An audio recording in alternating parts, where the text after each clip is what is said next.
vegan bowl is highly sustainable and is going to help keep you full throughout the day.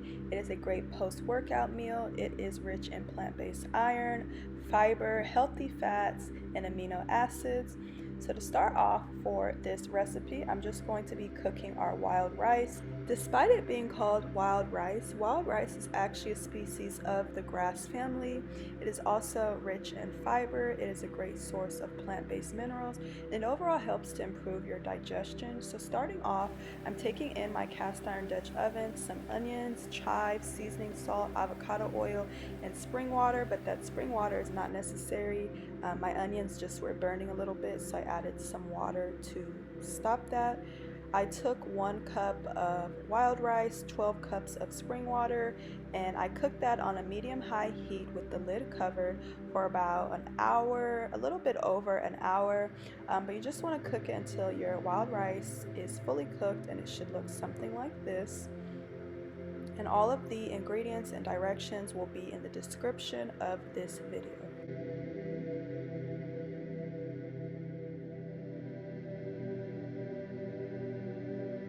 The next side I'm going to be preparing is these rich and creamy garbanzo beans, and I'm going to be cooking these garbanzo beans in our cast iron pan as well. So to start off, I'm going to go in with some avocado oil, just enough to lightly cover the bottom of your cast iron pan. I'm cooking in about a 10-inch cast iron pan. Followed by that oil, I took some seasoning salt and then some chopped brown onion. And then on top of that brown onion, I'm going to go in with about 1 cup of cooked garbanzo beans. And once you add in all of those ingredients, you want to just go ahead and stir everything, making sure all of those garbanzo beans and brown onions are evenly coated in all of that seasoning as well as that oil in the pan. Just like the wild rice, garbanzo beans are going to help sustain your hunger and help to keep you full for longer. They are rich in fiber as well as copper. Now, fiber not only is good to help regulate your bowel movements and improve your overall digestion, but fiber could also help to contribute to your overall energy levels and help to maintain good health of your bones, your joints, and also garbanzo beans could be helpful in reducing inflammation within the body. Copper can be beneficial for improving your immune system as well as boosting your energy levels. Copper also contributes to your nervous system health. It helps to protect your cells from things like damaging free radicals, and garbanzo beans are rich in copper. So right now I'm just going in with my fork and I'm mashing up some of these garbanzo beans. If you do have like a potato masher, feel free to use that as well. And the reason why I'm mashing some of the garbanzo beans is because I will be going in with some liquid, and as this begins to cook down, by mashing some of these garbanzo beans, that's what's going to help give them that thicker texture and just create overall a richer flavor once we add in the rest of our ingredients. So right now I'm going in with 2 cups of spring water, and I'm just going to stir all of that around, and then followed by that 2 cups of spring water, I'm going to take 1 tablespoon of our Jamaican jerk seasoning, and I'm just going to add that right on top. I'm going to stir all of this around, and then I'm going to cover this with the lid, or you could cook it without the lid covered for about 10 to 15 minutes. You just want to cook it until a good amount of that liquid is absorbed and it begins to get a little bit thicker. Once it is thicker, turn off the heat, and then you could add in these 2 tablespoons of coconut cream. I know it looks like the stove is still on, but it was off, it just was still warm. Add in that coconut cream, set it to the side, and it will begin to get even thicker by the time you're done preparing the rest of your ingredients. This next side we're going to do is just some veggie fajitas. This is going to be fairly simple, so I'm just going to start off by chopping up all of our washed vegetables. I'm going to begin with green and red bell pepper. I'm just chopping them into strips. They're not super thin. They don't have to be perfect in size. Just go ahead and chop up your green and red bell peppers. Got the green bell pepper, turn it into yellow. Once you have chopped up those green and red bell peppers, next I'm going to go in with 1 yellow squash. I'm going to be using my vegetable slicer to create really thin pieces of our yellow squash. But you could chop the vegetable in any way that you would like. The flavor is still going to be the same. And followed by that yellow squash, I'm going to do the same thing with my brown onion.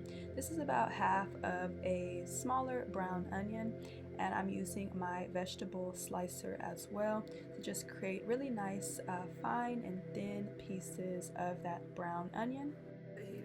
Once you have prepped all of your vegetables, go ahead and add them into your cast iron pan. I have a little bit of avocado oil at the bottom of the pan. You just want enough to where it could lightly cover the bottom of your pan to where nothing is going to be burning or sticking. And I just added all of that into the pan. I'm just going to go in with some of our seasoning salt once again, and just flavor to your liking. Give that a good toss around after you've added in your seasoning. And for this, I'm cooking on, again, medium-high heat, anywhere between 5 to 10 minutes. It just all depends on how cooked you would like your vegetables. I just wanted them lightly steamed.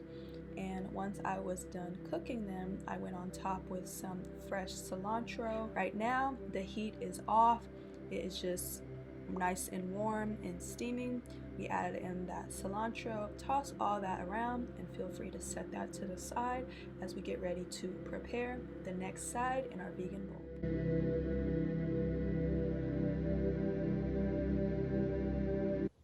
The next side I'm going to be making is this raw cucumber salad, super refreshing and light. So to start off, I'm going to be taking 1 English cucumber, and I'm going to be using our vegetable slicer once again. And I'm just going to do this until I have sliced the entire cucumber. And cucumbers are a great source of hydration. You don't always have to drink your water. There are a lot of fruits and vegetables that are very high in water, and cucumber is one of them. The next thing I'm going in is 1 Roma tomato. I'm just chopping this into cube-like pieces. And once I have chopped up all of that Roma tomato, I'm going to go in with about a handful of the curly parsley. I love parsley. It's so refreshing. It helps to pull out heavy metals and toxins within your body, and it also is a great blood purifier, and it just tastes and smells amazing. Next, I'm going in with about half of a small purple onion, and I'm just chopping that up into cube-like pieces. And once you have all of your raw vegetable and herb toppings, go ahead and add those into either a mixing bowl, or in my case, I'm just adding them into this large glass jar. That way it'll be easy to just toss all of this around for me, and I know I'm gonna have extra to store in the fridge for later on for the upcoming days. So here is what it looks like as you begin to add in all of those vegetables. After you have added in all of those raw veggies either to your glass jar or your large mixing bowl, it's now going to be time to add in some of our wet ingredients. The first one is going to be 1/4 a cup of coconut aminos. Followed by that, I'm taking 1/4 a cup of bruschetta. Followed by that, I'm taking 4 tablespoons of key lime juice. And then next, I'm going to be going in with one of our newer seasonings, which is our Italian seasoning. And I'm taking about 1 tablespoon of that seasoning, and it will also be linked in the description of this video as well. I went ahead and I tossed all that up, and then I was like, wait, I forgot something. I'm just gonna add in some fresh dill. Like that curly parsley, dill has such a bold and vibrant, fragrant taste. You really don't need a lot of it. No matter how much you add, you're going to really taste it. It's gonna really jump through whatever dish it is that you're making. And then I just went ahead and tasted it. It was so good and refreshing. I didn't even have to add any salt to this. It was perfect the way it was.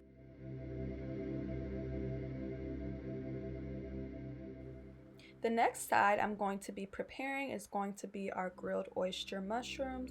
I'm going to be cooking these on my cast iron griddle, and you could take anywhere between like 2 to 4 clusters of oyster mushrooms. I took about 2.5 clusters. This was plenty for 2 people, so I'm just adding them to our cast iron griddle, and I have already on the griddle a little bit of avocado oil. And then I'm gonna go in with another cast iron pan, and I'm just doing this to apply pressure to those mushrooms because, as you saw, they're dry. You can't add seasoning to a dry mushroom because the seasoning is not going to stick, obviously. So I'm doing this to flatten out those mushrooms so that we can add our seasoning to the mushrooms. So right now, as I begin to flip them, you'll see what I mean. They start to cook a little bit. They're definitely not fully cooked. I'm not happy with the cook of them yet, but they are now ready to add our seasoning because they are a little bit more juicy, and seasoning could now stick to the mushrooms. So for our seasoning, I'm going to be using our seasoning salt, which is available on our website. I'm going in with about 5 tablespoons of coconut aminos. Now, coconut aminos are not only going to add flavor, but as they cook on that cast iron griddle, they become to get a little bit sticky and they kind of burn a little bit, which is actually good because it's going to help give our mushrooms almost like that barbecue type of flavor. And as you guys could see, there's a little bit of like a crispiness, just a light burn to the mushrooms, but that really adds a lot of flavor. I know I really love just a slight burn to my mushrooms, and they taste amazing. And coconut aminos also have like a mild sweetness to them, so that's why I kind of said that they give you almost like a barbecue like flavor as well as the texture. So from here, I'm happy with the cook on the oyster mushrooms. I do still have the griddle on. I'm just slicing all of those oyster mushrooms into like strips or just overall smaller pieces so that it's easier when I serve it. So I'm just letting those mushrooms, since I cut them, cook on the griddle maybe for like 3 to 5 minutes, no longer than that. I just want to allow the center of those mushrooms to also cook as well. And after that, we're going to be on to our last side, which is going to be fried broiled bananas. And you just want to take some ripe broiled bananas. You know your broiled bananas are ripe. Number one, they need to be yellow on the outside, have a few brown spots, and they should be soft to the touch when you squeeze the bananas. So I'm just adding them to our cast iron pan with a little bit of oil in the pan. You can deep fry your broiled bananas, but honestly, I feel like they taste just as good just cooking them in a little bit of oil in your cast iron pan just like this. So just periodically just flip the broiled bananas. You want them to be evenly cooked on both sides, nice and golden on each side of the broiled banana. And once you have cooked both sides, it's that simple. Set them to the side. You could put them on a towel to kind of let any of that oil just release from the broiled bananas. So now all of our sides are cooked. They are all set to the side. It is now time to prepare our plate. Go ahead and grab whatever plate you need. We're going to take, this is 1 cup of wild rice. If anyone is curious, the proportions, I took 1 cup of wild rice, and then I took 1 cup of our garbanzo beans.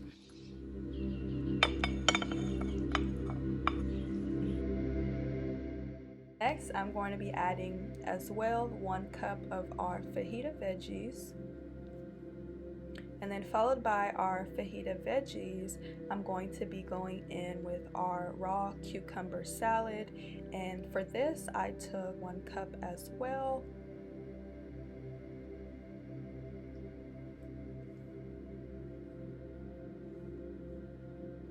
And then next, I'm going to add in our oyster mushrooms. No specific amount, just however much you want. I love these, so I'm definitely piling up as much as I can in my bowl.